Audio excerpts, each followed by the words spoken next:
topics and opinions expressed in the following show are solely those of the hosts and their guests and not those of W4CY Radio, its employees, or affiliates. We make no recommendations or endorsements for radio show programs, services, or products mentioned on air or on our web. No liability, explicit or implied, shall be extended to W4CY Radio or its employees or affiliates. Any questions or comments should be directed to those show hosts. Thank you for choosing W4CY Radio.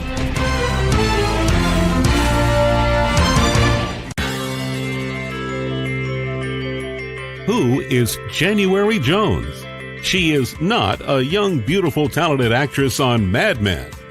She is not an older, gorgeous, exotic dancer from the Johnny Carson Show. She is an author, and she wrote Thou Shalt Not Whine, the 11th Commandment, that reached #1 at Amazon.com. She is a reality TV golf personality with World High Stakes Golf televised on HDNet. She is a humorist and winologist expert. She is your featured host today on January Jones Sharing Success Stories. So sit back, relax, and get ready to laugh and listen to Ms. Jones with her eclectic roster of guests as you learn life's lessons. These stories plus sharing equals success. Welcome, and remember, beware, because you are entering the no whining world of January Jones.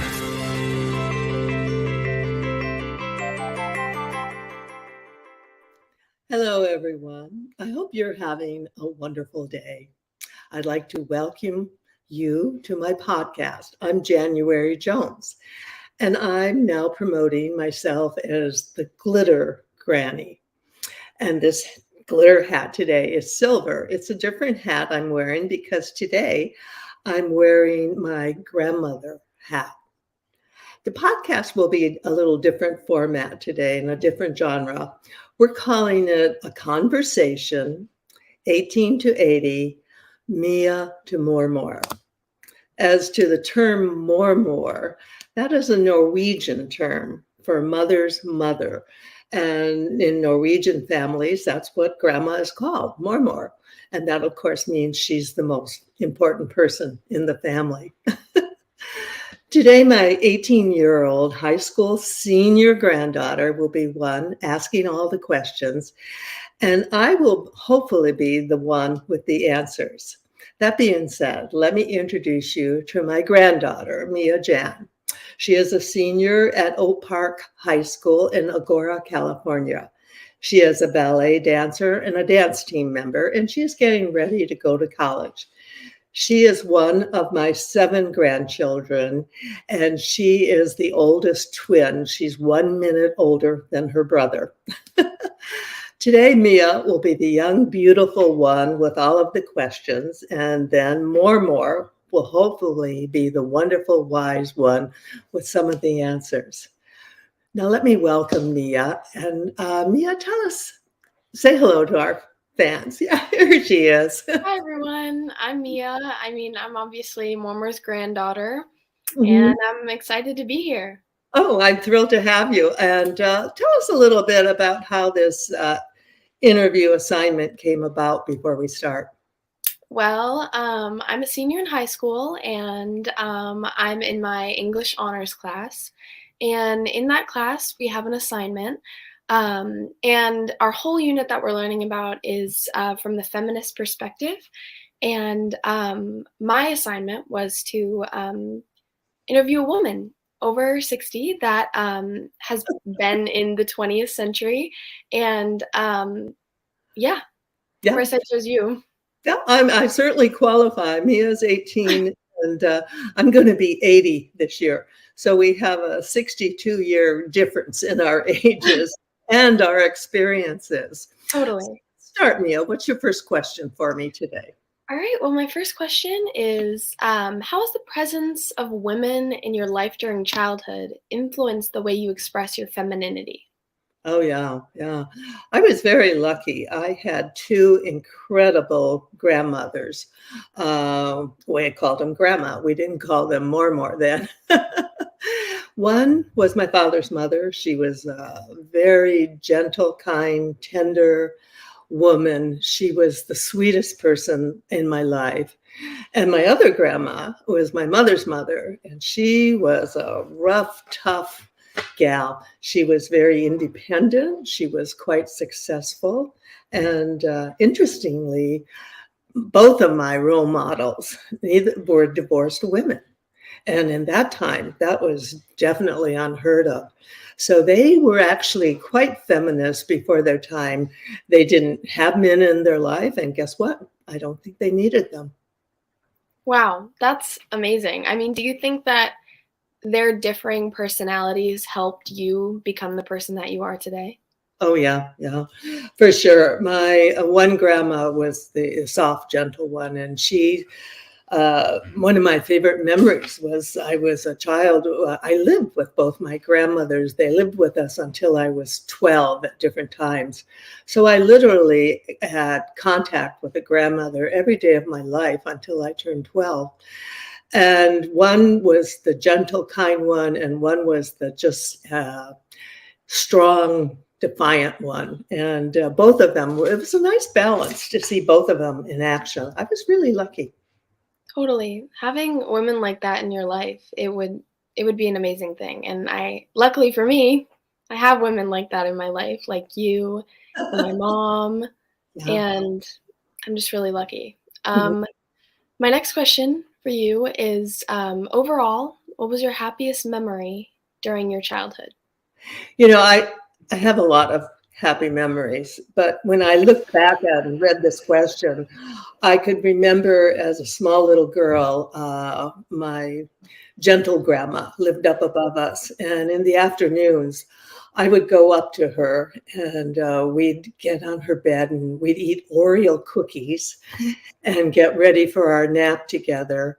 And she was always very religious. She was praying with her rosary. So she was the first person who cuddled me and was intimately hugging me. And she taught me how to pray, which was quite amazing. So many times I would be up there with her and I'd fall asleep and everyone would be looking for me in the neighborhood. They didn't know where I was. Well, guess I was. We called her Amy. I was up there sleeping in her bed. That's my Right. best memory.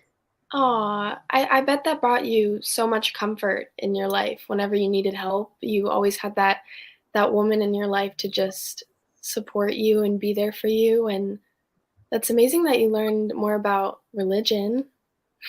Yeah, yeah. She was very religious. She went to mass every day. She was Every quite. day. Oh yeah, yeah. Oh, wow. She was very religious. My other grandma, not so much.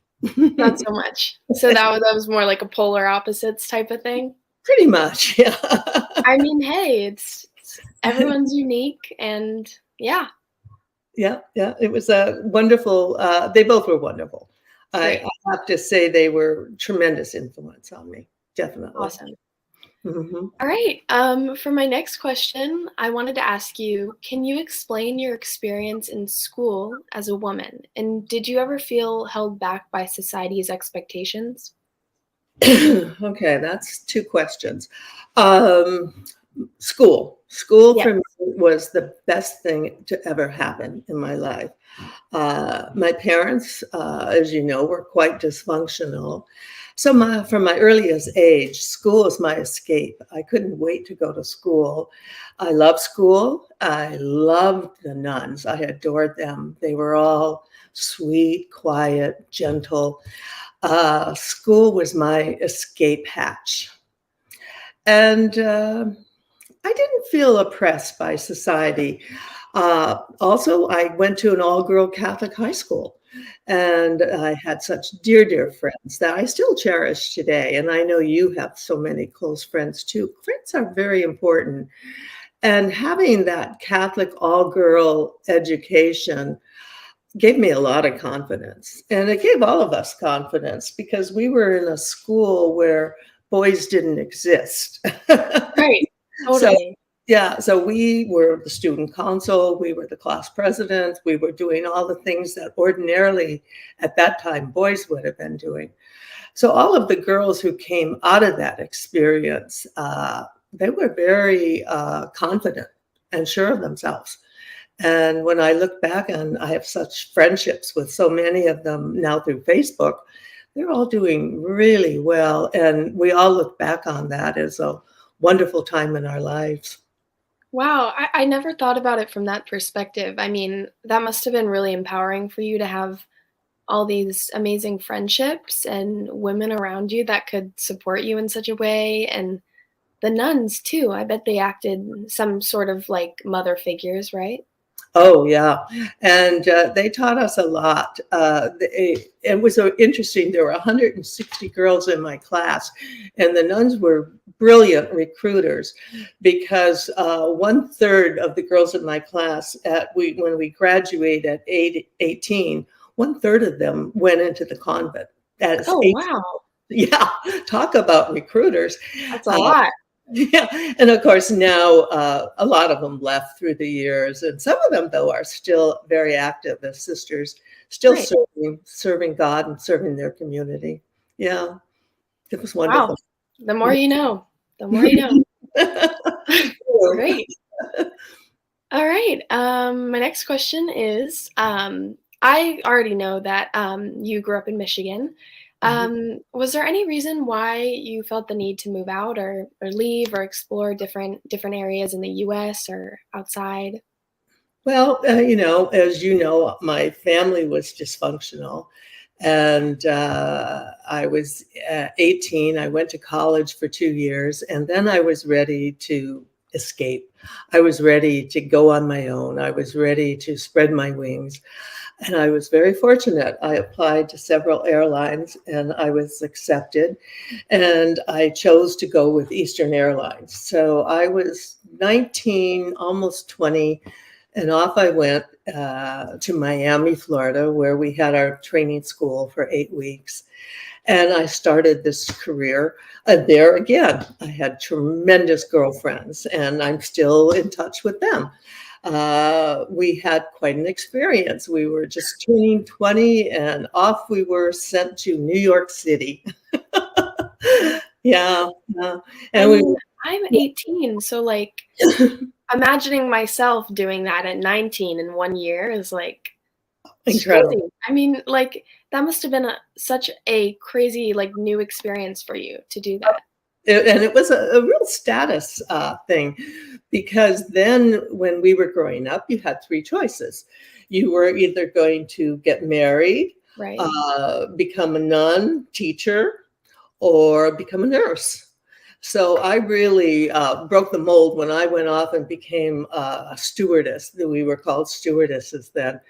And it was a very select group. I was very lucky to have that opportunity. And oh my gosh, living in New York City, what an experience. My one roommate was from Texas, I was from Michigan, and the other one was from Canada. And, I see that show Sex and the City with the, Right. and we were like that. Well, I mean, wide-eyed and just in wonder of everything. And speaking of in wonder, I want to share with everyone one of my books, Thou Shalt Not Whine, the 11th Commandment.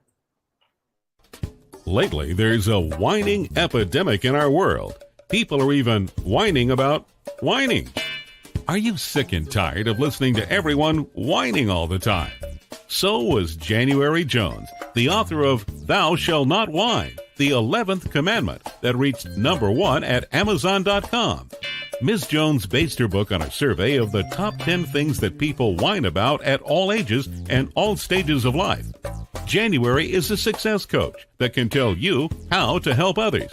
When you buy Thou Shalt Not Whine, the 11th Commandment, you'll find out what people whine about and how to stop them from whining. This is the perfect gift book to give or get for any occasion. Thou Shalt Not Whine was voted the best gift to be given anonymously for those special people in your life. Ms. Jones is an internationally known author in the style of Irma Bombeck, specializing in housewife humor, with her book being published in Korea and China. You can find Thou Shalt Not Whine at Amazon.com. Welcome back to the show today with my special guest, my granddaughter, Mia Jan. And Mia is definitely not a whiner because she's been raised to become a winner. Absolutely. And we're having this incredible conversation. I'm calling it 18 to 80, and in between, 62 years in between. Also, I want to mention that all of my books are at Amazon, and now they're all in Audible, so you can listen to them while you're driving around. Okay, Mia, what's your next question for me today, dear?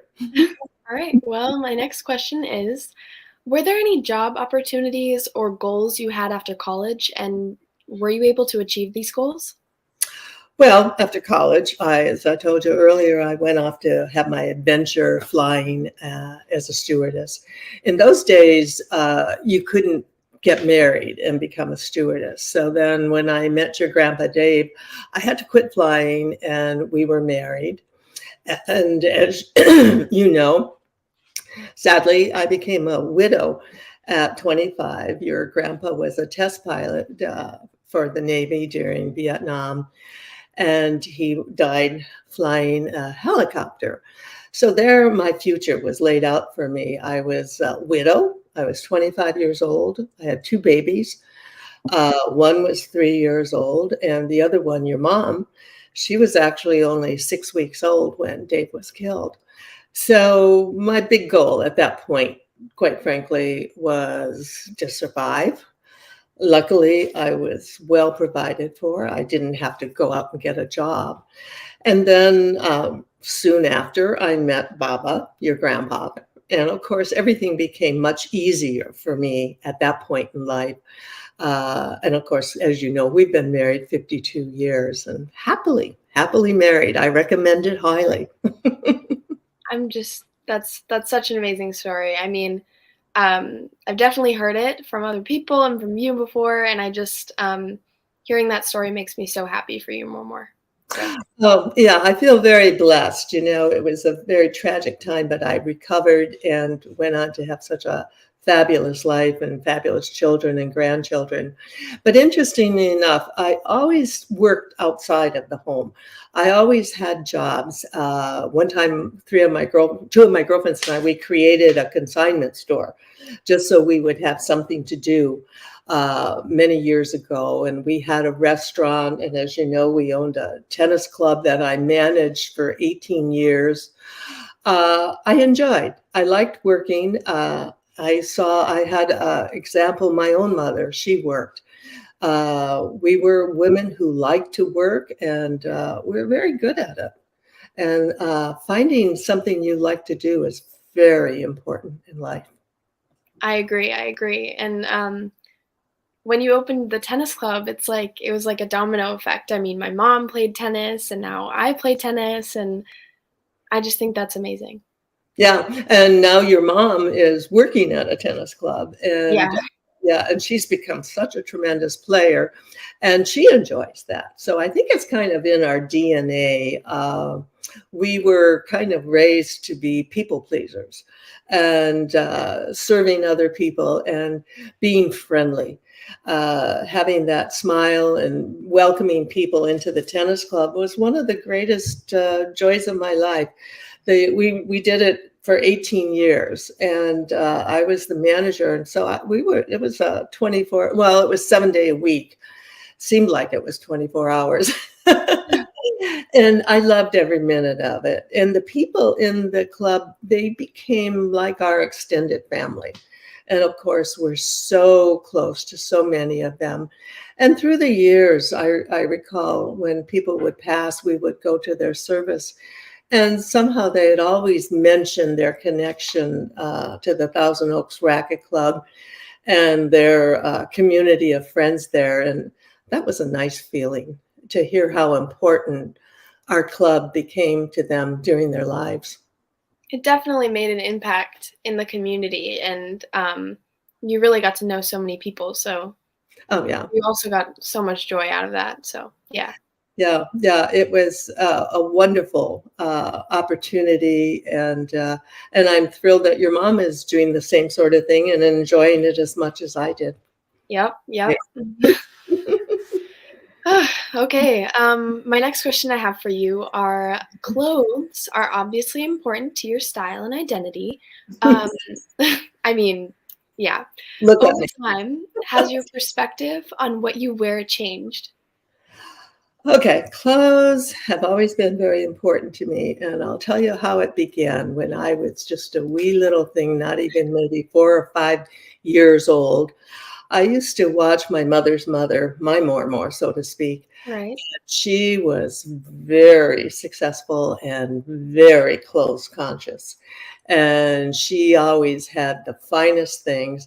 And her big event, of course, every week was going to Sunday Mass. And of course, for her, going to church was like a fashion show. And so I was watching this as a child, and boy, it was a big deal. Everything would match: her shoes, her bag, her hat, her whole thing.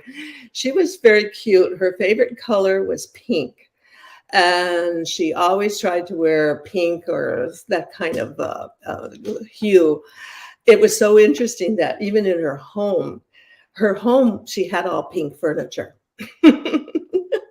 Yeah, She loves all pink. of her furniture was incredible, and she had it all covered with this real thick clear plastic. And so we'd go to visit her, and in the summer it was hotter than hell. And Oh, in wow. winter, the plastic was so cold you'd slide off it. And of course, she never took the plastic off because she never wanted the furniture to be soiled or to have anyone ruin it. So we never really got to sit on it.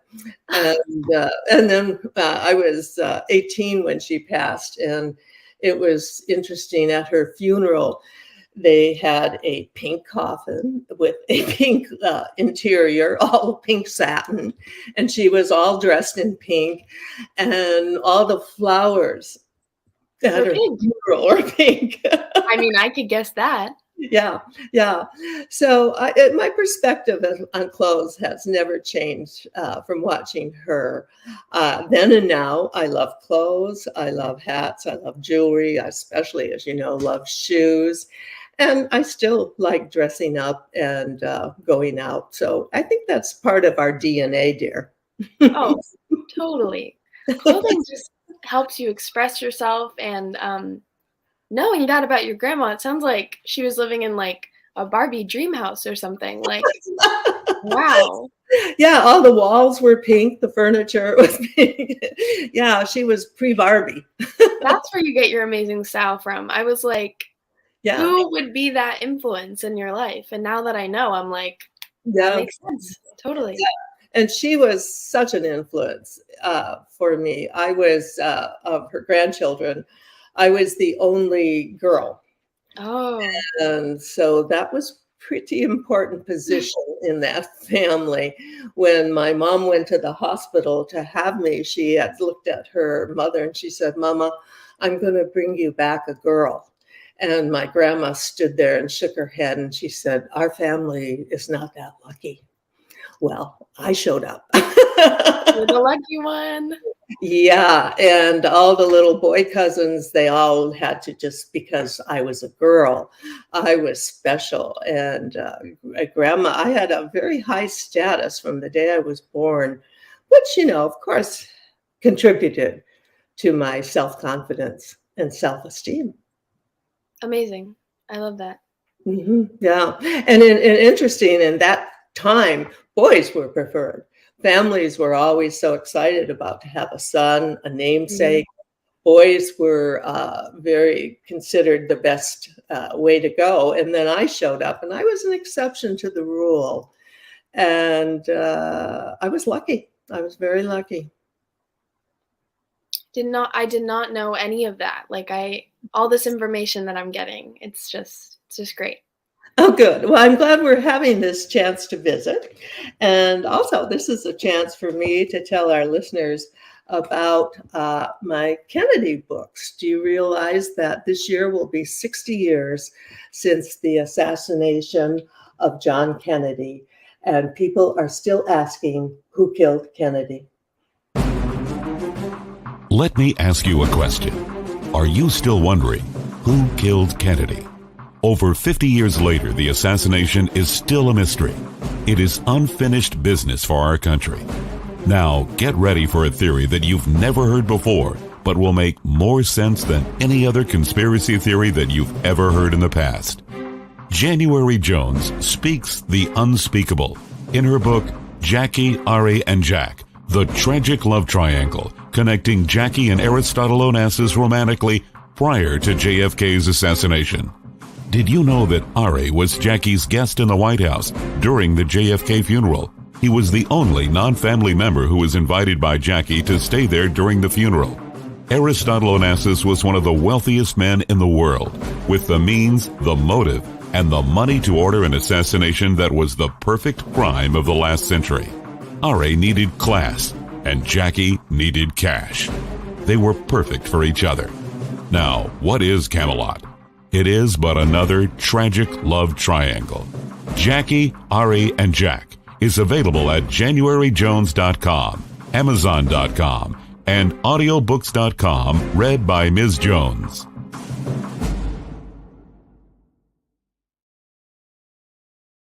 Welcome back with my amazing granddaughter, Mia Jan Gabby, and we're having a conversation, Mia to Mor Mor, 18 to 80, and here's how it goes. Great. Okay, my next question I have for you is more of a broad question, so you can answer it any way that you want. Do you believe in the idea that you shouldn't care about what others think? Wow, that's a good question. Caring about what others think. When you're young, it just goes with the territory. You're unsure, you want to be popular, you want to have friends. And, I think a big thing is you want to fit in and feel comfortable in your skin. However, as you grow older, things change. And when you are reaching 80, as far as what others think, not so much.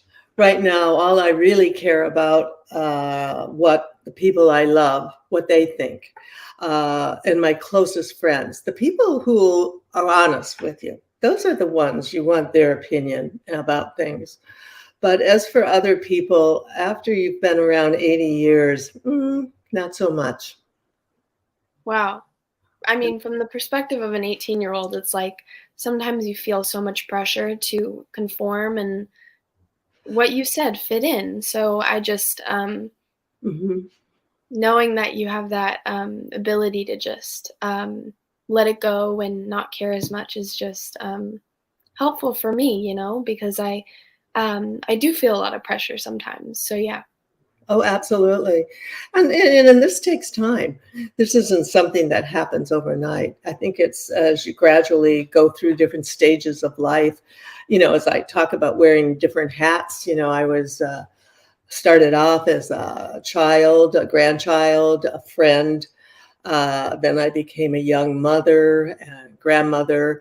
And so you put on different hats throughout your life and you try them on to see how they fit and how things are going. And that's one of the nice things about getting to be older is you can be a little more objective. And, you just have to take things as they come and pretty much try to go with the flow and try to just keep your head above water and try to have fun. Laughter is so important. And I know you have that gift because when you were here doing ballet this summer with your friends, the four of you were so sweet and we adored having all of you with us. And the laughter was just ongoing. You guys were just having a blast. And it was just so much fun to be on the peripheral watching it all. Oh, thank you, Mor Mor.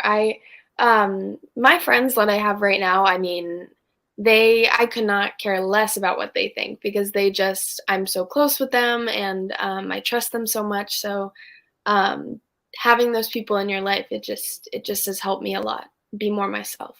Yeah.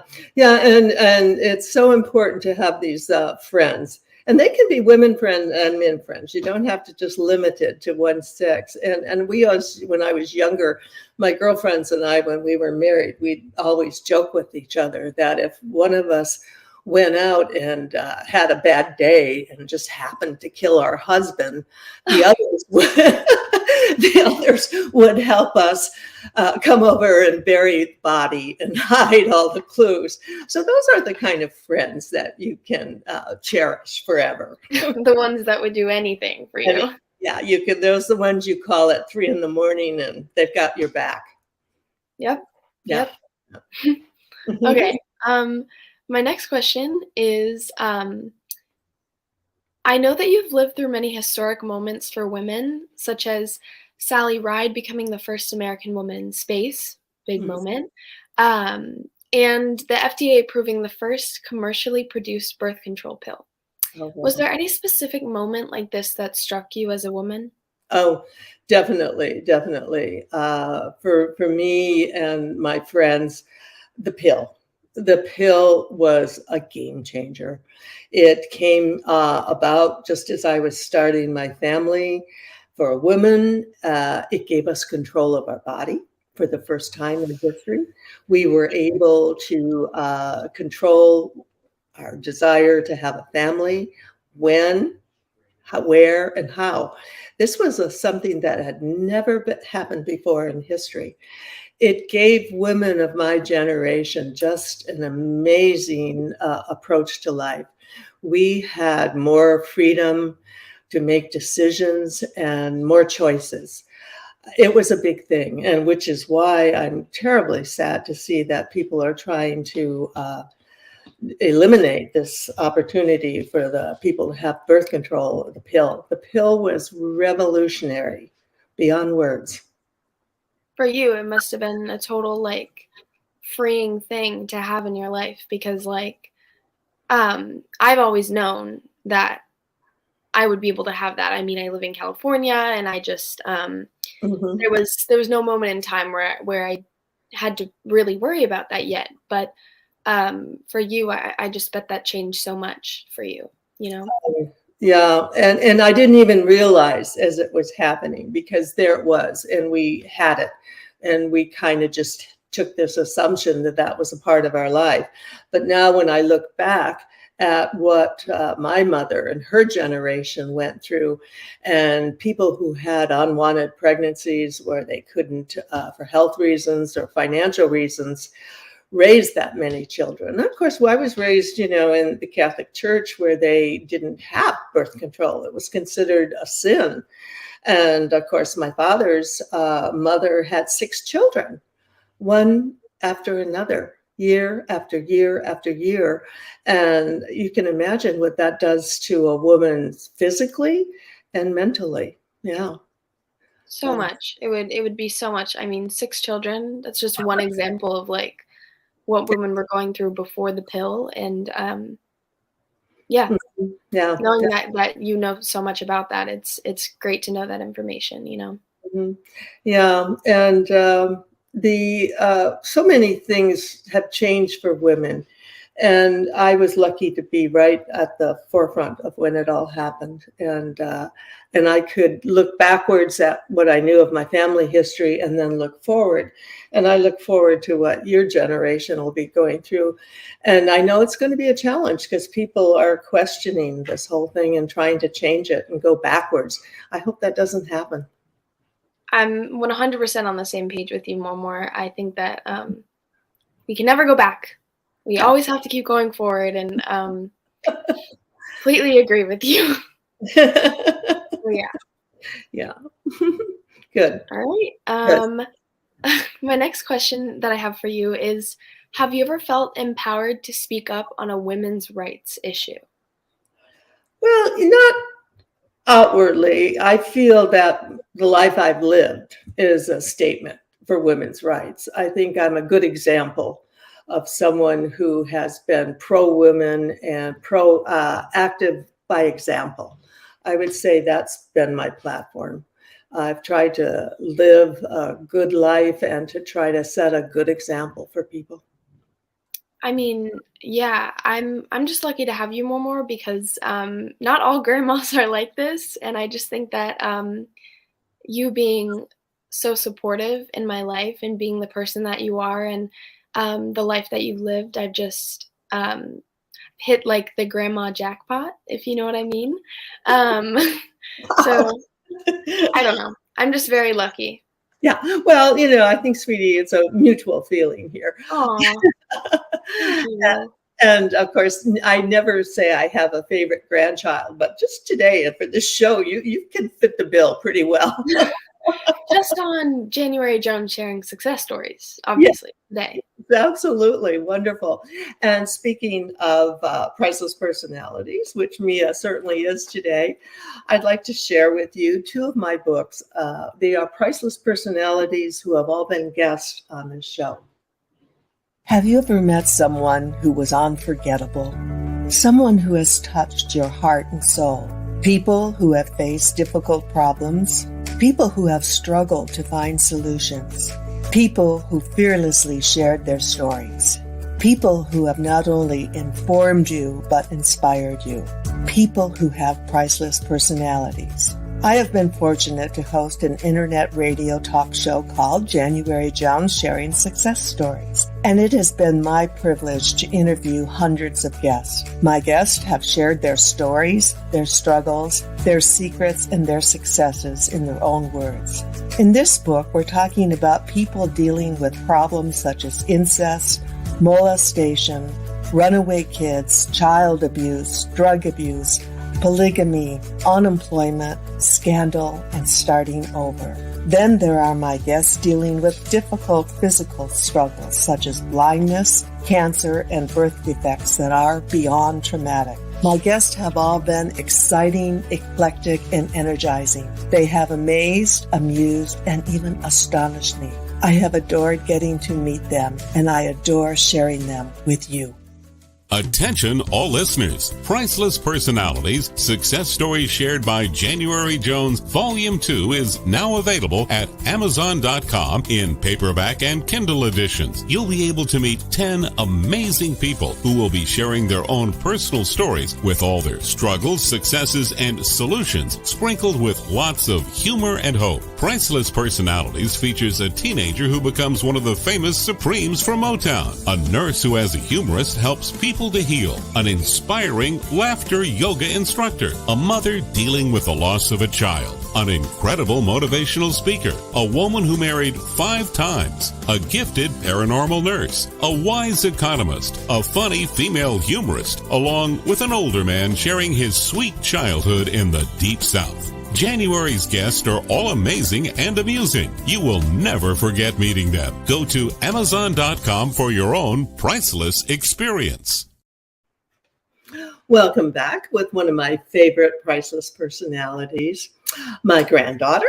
Also, I want to share with our listeners me a photo, and I hope you remember this. This is a picture. Oh, This is Mia when she was, I think, 3 or 4, her mom and myself. And talk about a generation. It's one of my favorite pictures for obvious reasons. This is so much fun having you on the show. This is the first time I've had anyone from the family join me. So this is something I'm really enjoying. I love being here, and I'm enjoying it too. And I love that picture so much. That's in our guest room, and I just remember that specific day where my mom, me and you, we went to that photo shoot and we got ice cream together, and it just felt like a girl's day out, like when I was 5 or something. Like I just, I didn't even know what a girl's day out was, but we did that, and it was so much fun. That was a fun time because that was when you were just discovering your passion.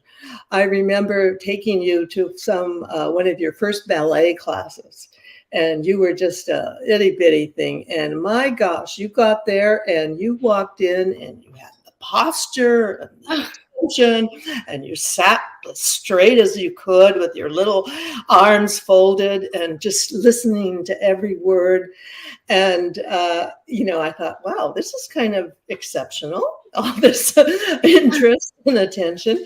And now, all these years later, this is something you're still doing, isn't it? It's something that I'm still doing, and I'm gonna continue doing, because even though I'm a senior in college, I mean, in high school, not college yet, I'm applying to colleges, and Mhm. I want to still continue dance. And even though that's not what everyone does, I'm not going into business. I'm not going to become a doctor, but my love for dance is something that I know that I want to pursue. Mhm. And I've just been applying to so many colleges for that. So I'm Yeah. excited to see where I end up, you know? Yeah. Well, it's fun to watch you progress through this career decision and choices. And of course, my secret desire is I long to see you as a rockette in New York City. I mean, I've heard that before. Thank you. I mean, that's such a big compliment. The Rockettes um, are such amazing women and dancers and performers. So yeah, Yeah, that's my secret wish, which is no longer a secret. I tell everyone that. that's my goal. Okay, Yeah. me too. Okay. All right. Um, yeah, I wanted to ask you my last prepared question for you. Mhm. Um, Knowing that I'm your granddaughter, I wanted to ask if you have any advice that could be empowering for me. Yeah, that's a big question, and I've been thinking about that since I've been anticipating this show. My feeling is in life, in general, it's important to find something that you love doing. I grew up always knowing that I wanted to be a mother and I wanted to have children, and I knew that I would love doing that. And the key to this is finding something that you love, which I believe you have pretty much done that. You have found dance as your expression. Because if you can arrange your life in that you're doing something you love, guess what? It will never seem like work. Because when you're doing it, every time you're doing it, it'll be an expression of you. It'll be something you enjoy. It'll be something you can share with others. And I think that's a very important, because sometimes people go through life and they get stuck in different things that they really didn't want to do or care about doing, but then they have to have a family and raise them, and they do things that aren't fulfilling. So I think my biggest piece of advice would be to find a career that makes you feel fulfilled and that you enjoy doing. Um, Also, I think it helps to just try to be a good person, you know? Just try to do the best you can. No one expects any more, and it's hard.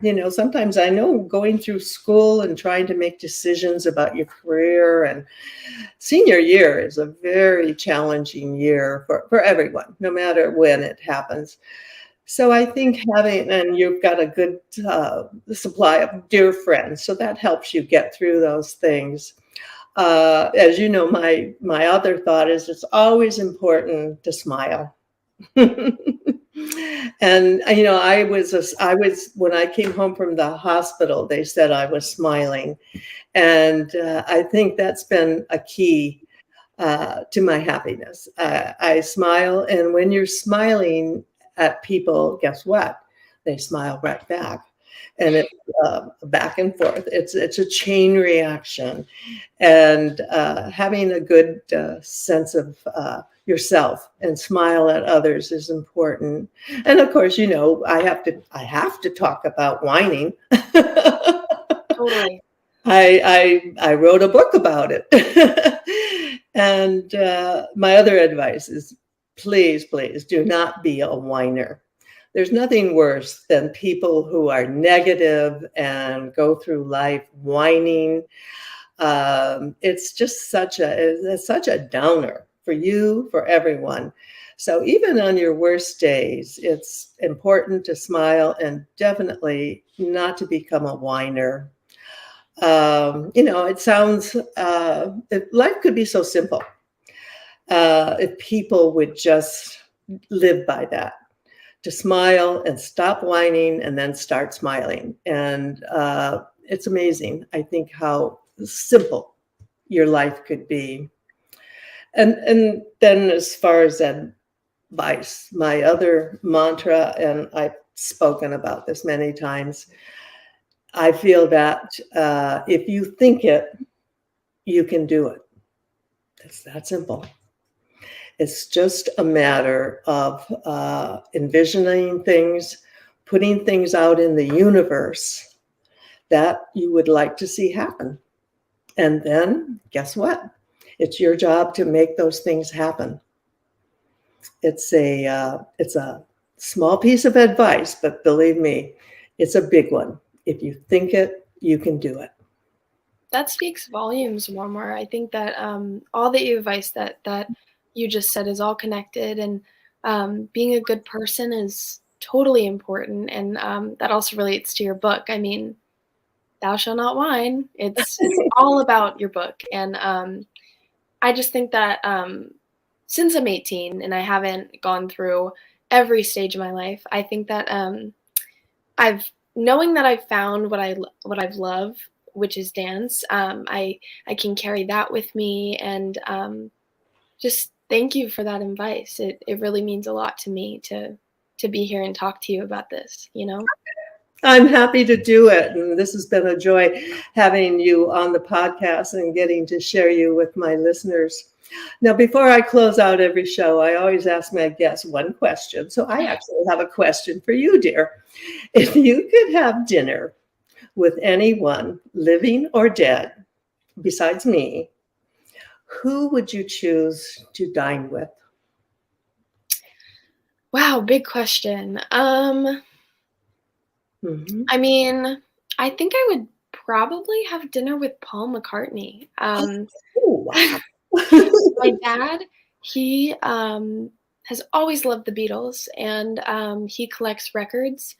Our downstairs living room is full of records, and he has speakers, and we're lucky enough to have a bunch of space for that to keep the records. And ever since I was little, I've been introduced to the Beatles music, and with my background in dance, I just love listening to good quality music, and I think that's Beatles. But anyways, I think I would have dinner with him because he would have so much wisdom, in my opinion, and it would just be kind of like a fangirl moment for me and my dad if I got to meet him.